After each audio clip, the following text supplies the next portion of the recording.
D অনেক রহস্য খুঁজতে পছন্দ করে, তাই ওকে সবাই ডিটেকটিভ ডি নামে চেনে। সে নীল রঙের ড্রেস ও ডায়মন্ড পরতে ভালোবাসে। একদিন ডি তার রুমের ডোরে খুব জোরে শব্দ শুনতে পেল।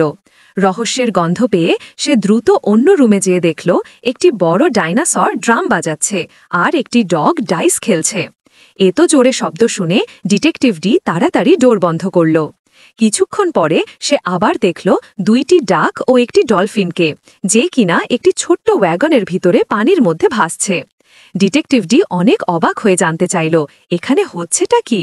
তখনই একটি ডাক কিছু ডেইজি ফ্লাওয়ার ডিটেকটিভ ডিকে দিয়ে বলল, আমরা তোমার জন্য একটি সারপ্রাইজ পার্টি আয়োজন করছিলাম। ডিটেকটিভ ডি অনেক খুশি হল। তারপর সবাই একসাথে মিলে ডান্স করতে লাগল।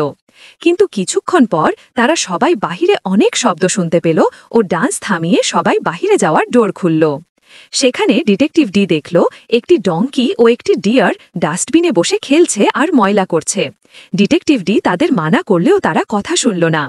পাশেই এক ডক্টর এসে ডঙ্কি ও ডিয়ারকে বুঝালো এমনভাবে খেলা উচিত না, এখানে অনেক জীবাণু আছে। তারপর detective D, deer, donkey, dinosaur, dog সবাই মিলে ডাস্টবিন পরিষ্কার করল।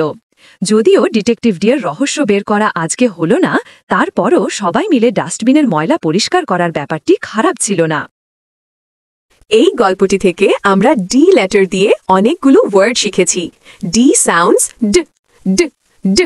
সবাই একসাথে বলি, ডি সাউন্ডস ড ড ড। D is for detective. D d detective. D is for dress. D d dress. D is for diamond. D d diamond. D is for door. D d door. D is for dinosaur. D d dinosaur. D is for drum. D d drum. D is for dog. D d dog. D is for dice. D d dice. D is for duck. D d duck. D is for dolphin. D d dolphin. D is for daisy flower. D d daisy flower. D is for donkey. D d donkey. D is for deer.